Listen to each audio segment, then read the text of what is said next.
Welcome to this essay planning lesson on Macbeth.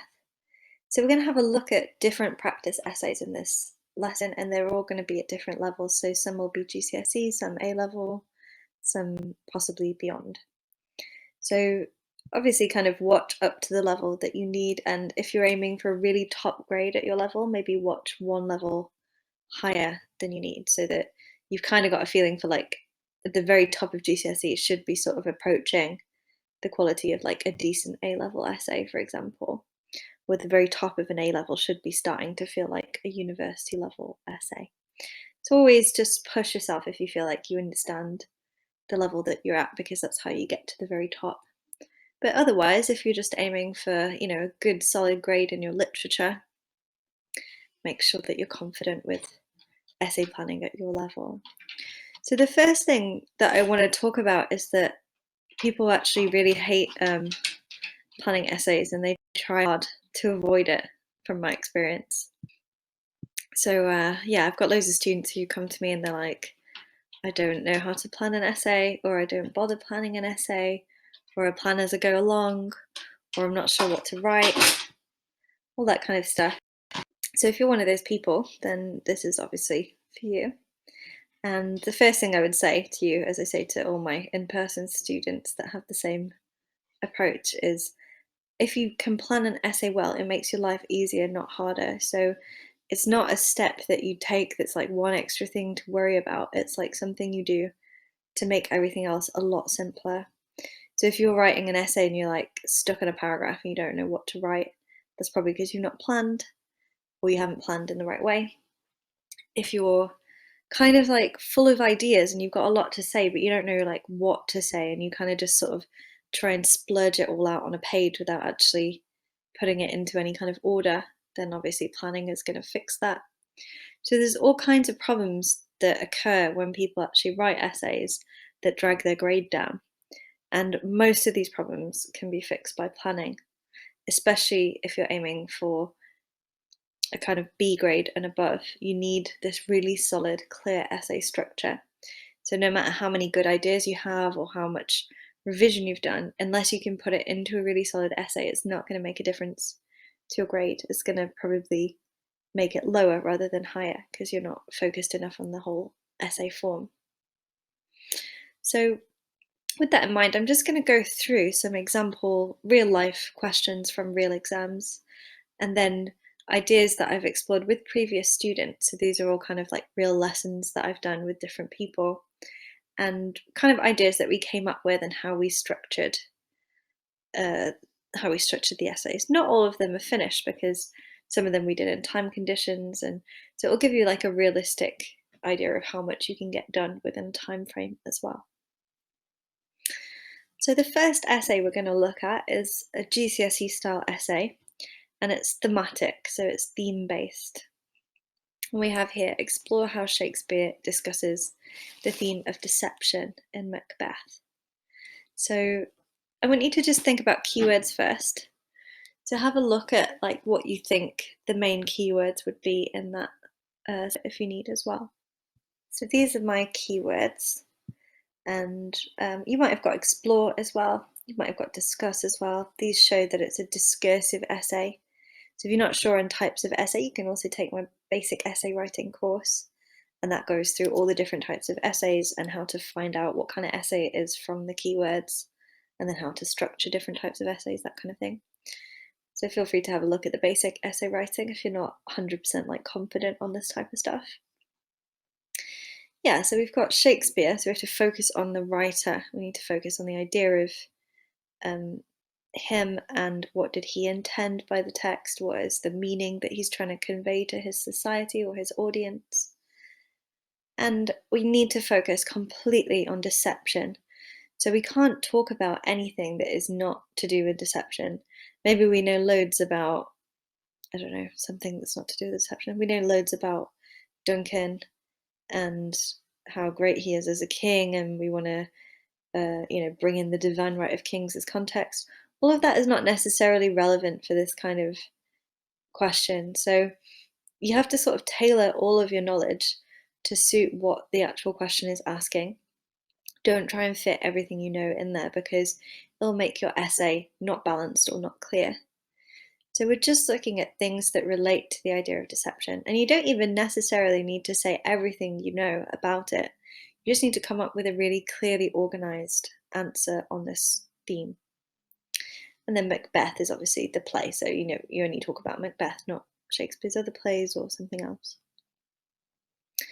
So the first thing to do is to think about this theme a little bit. So you kind of sit for a second and you come up with ideas on that theme. So maybe characters that it relates to, or plot points that it relates to, quotes that you can think of, that kind of thing.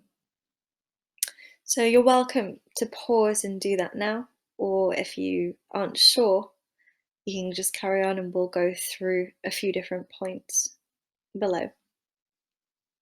So pause if you like and think of your own ideas. If not, if you don't feel like it, or you don't want to, or you're not sure, then we can just carry on. So yeah, my points, or the points that me and a student came up with, we came up with the idea that there's a message that trickery begets trickery. So that means if you start tricking and being tricksy, that gives birth to more tricksiness, to more deception, more deceptive behaviour. So Macbeth deceives Duncan at the start, then he deceives Banquo, and then he becomes deceived by the witches. So there's this kind of negative comment on deception that it leads to more of that kind of behavior. It's not just like, oh, I'll just do this one thing and then I'll be king. You have to kind of keep it up and keep going and take out your enemies, and it leaves you vulnerable as well to deception. So there's all these kind of points how deception creates a negative cycle. And you can see here that there are multiple plot points that give evidence for this at different points in the play. So that means it's quite a strong idea if you can find lots of examples for it. Another point that we came up with was the feudal system. So there's this idea of like the feudal system, which is like the old-fashioned medieval way of having a society where the king is completely on top with total power. And then there's new politics, which is where politics is more fluid and it's more questionable. And Machiavelli kind of influences this type of new politics. If you're not sure about those context points, you could come up with a different point yourself, or you could take my context lesson and we go into that a lot in that lesson. So so the idea with the feudal system is that it's a very clear structure and there's a clear hierarchy and you don't question it, and that creates a kind of purity to society because no one's deceiving each other, there's no trickery. People are just born into a position that they have to be confident and comfortable with. Whereas new politics, it creates all this panic and this anxiety about, maybe I could be better, I could be a lord if I wanted, or I could be a king if I wanted, or if I try hard or I do the right things, maybe I'll be, in charge of the world. So it creates this ambition and it creates this unhappiness with your position in life where you're constantly trying to be better. And that's how Macbeth and Lady Macbeth are. They question their position in society. And even though they're already in positions of power and they're very fortunate because they're wealthy, they own land, they have a nice life, they're not happy with any of that because they want to be even more powerful and even have even more money and land and so on. So Shakespeare's making a comment that this new politics is actually, it creates deception, it encourages people to be sneaky and to try and trick each other so that they can gain power. So he's very much in favour of this old-fashioned political system, the feudal system, and he's very critical. He doesn't like new politics. So another point we have about deception is that it creates temporary power. So Macbeth and Lady Macbeth do get to be king and queen. So yeah, it kind of works in a short term. But in the long term, Shakespeare believes that there is a kind of divine order to the world. We call this the great chain of being. And he has this belief and this faith that the natural order of the world will be restored over time. So if you want to commit evil acts and you want to be deceptive, maybe short term you might get somewhere and cause a bit of chaos and also increase your power and your status, but long term, that's going to come back badly on you. So he's trying to show that deception is a negative thing. It's not positive. It might give you short-term power. It doesn't give you long-term. And we have this idea as well that God turns his back on the castle because Macbeth engages in sinful behavior, including deception and trickery. So he deceives his friends. He lies to people he's supposed to love. He lies to people he's supposed to respect. And he, after he does this and commits murder, he can't pray. This is amen stuck in my throat. And and this means that God ignores him, God abandons him, and therefore he's doomed. He's going to be going to hell. So depending on your personal beliefs, you might believe in, heaven and hell and God or not, but whether you believe that or not, or whether you have the same religion as Shakespeare, you have to analyze it from his point of view because he's writing for a Christian audience. So he's embedding these religious messages in there, and it's a way to teach you about how to be, what kind of person to be in the world. So these are the kinds of points that we can use to talk about the theme of deception. And because they're points, they're ideas based around this theme, they can all be their own separate paragraphs. So it kind of teaches you as well how to form a topic sentence, how to form that point that you put at the beginning of your paragraph before you go into your evidence and your explanation. So how that looks in a proper plan, I recommend planning your thesis. So the intro always has like your thesis, your main argument, your main idea that you're exploring. In this case, Shakespeare discusses the theme of deception by exploring Macbeth's insanity, showing the Macbeths covering their tracks, and the temporary success with long-term failure that deception brings. So it's just got some points about like the messages on this theme. What is the message that Shakespeare is trying to send to his audience about deception? Basically that it's bad, it leads to insanity, it leads to temporary success, but long-term failure.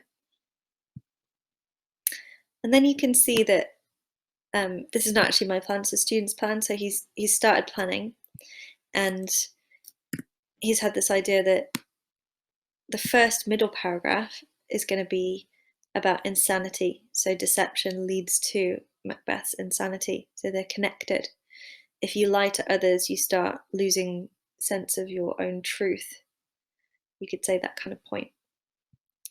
And then the next point that he's planned is that they cover their tracks. So the sneaky behavior creates this climate, creates a kind of like climate of panic and paranoia. So it's not enjoyable to be deceptive. It's kind of panic inducing. It creates pressure because you're like, oh, did I get away with it or not? Have they figured it out or not? That kind of thing. So it creates all these extra negative thoughts. And then for your extra paragraph, because you want to do 3 middle paragraphs minimum, we could do something like, any of these. So it demonstrates the kind of like religious messages and political, or the religious messages of Macbeth. So don't commit sinful behavior. Or we might choose that it demonstrates Shakespeare's political beliefs, his faith in feudal system, or the feudal system, his kind of mistrust, like he really doesn't trust new politics, this new world where people can just rise to power, which is the same as what we have now, interestingly. So if you're interested in politics, you can think about that, like how we have this new politics system now. Or any other point that you've thought of. But the main thing is you want at least 3 middle paragraphs. And you can see that this student started to plan his quotes as well, which is a really good thing to do. So you don't need to plan in tons of detail, like go into every point you're going to make and every analysis you're going to do on each quote. But it is good to kind of like write out the quotes so that you know you've got enough. It is good to plan your topic. So as long as you can plan your topic and maybe do your quotes, some people don't even bother, then that's enough for your plan. You never have to plan the conclusion either, so it's quite important to to be aware of that the conclusion is just a summary of your ideas. It doesn't need planning. So you spend all your time planning your middle paragraphs and then your intro. I always do the middle first because these are like your individual ideas, and then the intro is something that connects all of those together. So it's a lot better to do the middle first, then the intro, because then you actually kind of can see how they connect a bit more clearly. Whereas if you start by planning the intro, it's always a bit harder that way, I find. So yeah, that's a full plan done for you. So I'm going to go into a few more example essays, example plans. I'll be a little bit quicker going through these. Feel free to stay and watch more of the lesson if you feel like you want to repeat this process or you want to look at something a little bit different. Or if this is enough for you, feel free to stop at this point, kind of look over your notes and practice some of your own plans. So whatever you prefer and whatever works for your level. So if you want to stay with me a little bit longer, we'll have a look at practice essay 2. This is what we call a close reading question. How does Shakespeare make this scene particularly terrifying? So we're focusing in on a scene, we're zooming in. Instead of looking at a theme, we're looking at a section, and we're trying to relate the ideas of that section to the ideas of the play as a whole. So we do still have to talk about the whole play with a close reading. You can't only focus on the section. But they want a lot of detailed language, structure, form analysis of what's in front of you. So in this case, this student had like a kind of overwriting issue or underwriting issue. They weren't sure like how much to write. So I wrote out for them examples of like how many words roughly I would write for each section. So I said 500 to 600 for the main thing. I think it was a 45-minute essay, the same as the first one. 45 or 50-minute essays should follow this rule, roughly. 3 middle paragraphs, intro and conclusion. And you can see that I'm sort of going over those same ideas here. So go over your individual points quickly, have your thesis at the end of the paragraph, roughly 50 words. And then your middle paragraphs are going to be about 2 to 3 times as long as your intro. So 165 words roughly. And then your conclusion, which again would be about 50 words. So your intro and your conclusion usually should balance each other and they should be roughly the same amount of words. So I was helping her with, the actual specific structuring, and you can notice that I've put peel to remind her to do point, evidence, analysis, and link. The link means connect back to your thesis. So you can't do that link unless you have a clear thesis at the beginning. Again, if you're not sure with like what is a thesis or how to do one, or you're not sure with this peel or PEE paragraph, all of those things are covered in my basic essay writing course. So go there and have a look at that, and it'll sort of help you in a more general sense with all of your literature essays. So I also gave her some ideas for phrasing.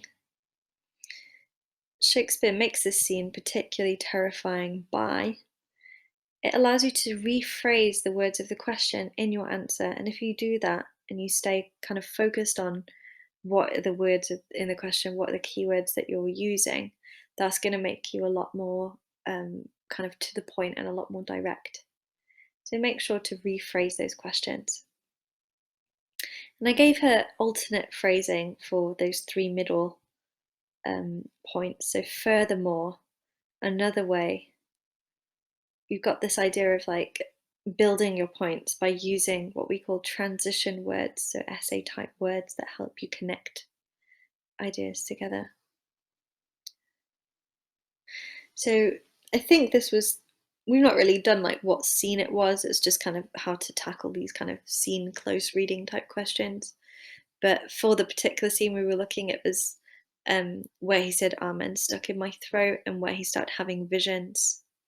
So her thesis was going to be that this is a really important turning point for the character because it shows his downfall, and it's the moment where he stops increasing power and starts questioning his power or questioning his sanity, or questioning how powerful he really is. So he suddenly realizes he can't pray anymore, and he suddenly starts seeing things he doesn't know if they're real. So he goes from being overconfident and very sort of like on top of the world to just starting to see the hints of his downfall as a tragic character. And she was aiming for a really top level mark. So we did these notes here that she needs insight, sensitivity, individuality, and flair. So have a look at your own mark scheme for your own GCSE because each mark scheme is a little bit different. But you can see here that it means that you need to write a solid, well-structured essay, and if you can do that, you'll get your kind of B grade, possibly a borderline A if it's really well done. And then the more that you kind of start to enjoy actually exploring the ideas of the text, the more that you start going deeper into the language or the meaning, the more that you come up with your own interpretations that are not just like what everyone else will say, that gives you the capacity to get up into that A or that A star grade, so the higher levels. And you have to have a sustained engagement, so constantly focusing on the question. Don't say anything that is not to do with that question. Yeah, so we're having a look at the mark scheme as well to help her plan, and by all means, do that too. Yeah, so you can kind of see her thesis there. Feel free to pause and read through that and think about it. It's not perfect, it's a little bit too describing the techniques and not enough the ideas. You don't really get that many marks for describing the techniques by themselves. The techniques are more for like when you're analyzing a quote and you're trying to get meaning out of that quote, that's where it's a good time to use them. So yeah, have a look through that thesis and then think about like what you personally think is good or not so good about it. It's kind of like a pretty good thesis, but it could be a lot better as well. Feel free to pause and go through that if you need. And then we're going to also do the same with the quotes and ideas.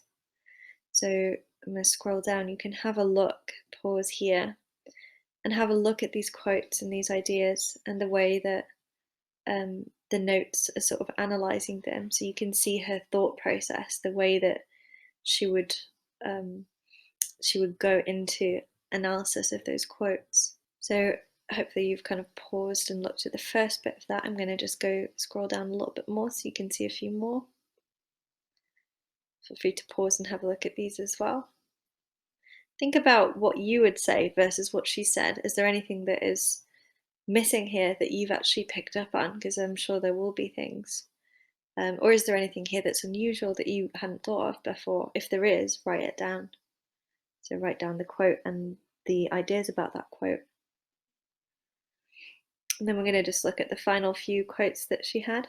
So this obviously wasn't a 5-minute plan. It was something where we probably spent the whole lesson on it. She was thinking about it in detail. So it's good to do that when you're first starting out with your planning because it takes time to think about what you think about the text to develop your opinions. And the more you spend time on that early on, the quicker it is to plan in the moment during the exam. So don't try and time yourself or put yourself under too much pressure time-wise until you're really confident with your ideas and then start the timing.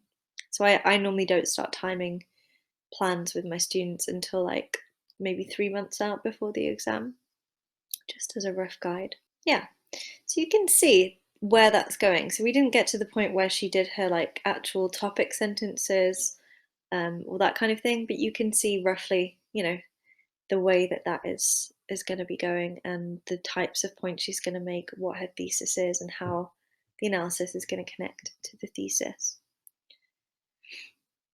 So again, if you're happy with that and you feel like you've got the hang of essay planning, feel free to stop now, and I would really recommend like the end of this lesson that you just try planning maybe 1 or 2 questions of your own. And if you'd like a little bit more help, I'm going to just scroll down a little bit more and talk about a third example. So this is a slightly more difficult question because we've got this idea of Shakespeare, Macbeth and Banquo. So we've got a connection between them. So every paragraph has to deal with both of them. And you can see that it's thematically focused. So we have deception, which is easy because we've already planned deception in another paragraph. So they relate through the idea of deception. They relate through the idea of death. So Macbeth orchestrates Banquo's murder. And they relate through the idea of good versus evil. So they may be symbolic. They're not just characters that happen to know each other and be friends, but they actually represent more than themselves. And if you do an essay on character, that's very important. So feel free to pause and have a look more into this essay plan.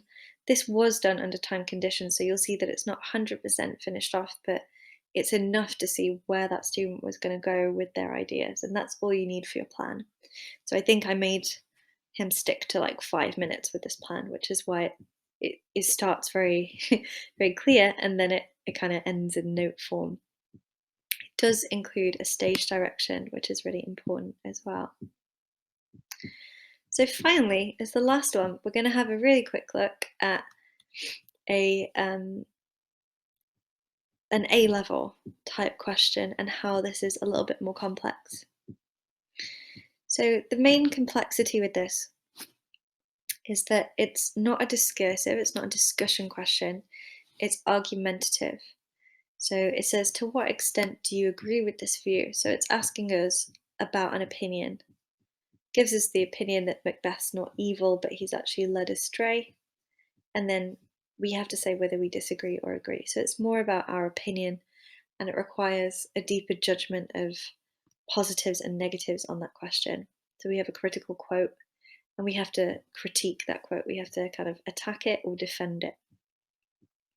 So again, with the basic essay writing course, I go into argumentative essays. So if you're not confident with those, have a look there. But you can see here that there's a clear thesis, and then there's a clear sense of where they're going with it from the thesis. So the thesis is very much they disagree. And it's important to have a clear opinion if you're writing an A-level essay. So they disagree. They don't think he's led astray. They think he is evil and he's responsible. You don't just want to blame other people. It's definitely him and his fault. And then they have 2 examples of disagreed paragraphs. So the way that those middle paragraphs are balanced, they're disagreeing twice. So they've got 2 different points about how he's evil. And then they have a counter argument. So they consider the other side, but then they dismiss that side. So it's really important with an argumentative essay to have a counter. And you can screenshot this or spend longer if you want to analyze it a bit further. I'm going to just scroll down and show you as a final thing today what types of points they came up with for agree and disagree. So you can see what would fit nicely into these middle paragraphs as points. So yeah, if you have a quick look here, we have told by the witches that he will be king. So that's the witch's fault.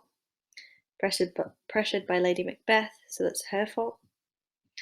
Witches tell him that Banquo's descendants will be king in order to manipulate him. Kind of a bit similar to that first one. So basically it's the witches or it's Lady Macbeth's fault if it's not his own. And yeah, you can see that when they were planning, they had more ideas for the disagree, so then they went with the disagree side. So he could have just waited. He didn't need to take power himself. He could have stood up to Lady Macbeth. He felt the need to have Banquo and Fleance killed, but no one told him to do that. The witches and Lady Macbeth didn't force him into that. He had Macduff's family killed, also no one forced him, so this is just paranoia and his own actions at this point, and other times where he acts on his own accord. So you can see that we're building a greater sense of argument with these more critical questions that you get at a higher level. But beyond that, the principles are the same. So you need the points, the evidence, analysis. You can see all that here. Context, maybe alternative interpretations, and so on. So yeah, hopefully that's been a useful lesson for you, and you've enjoyed looking at the different types of plans. And feel free to practice these questions plus any others that you find. I'll upload this as a document as well so that you can have a look at it in more detail. And yeah, thank you for listening, and I'll see you guys soon.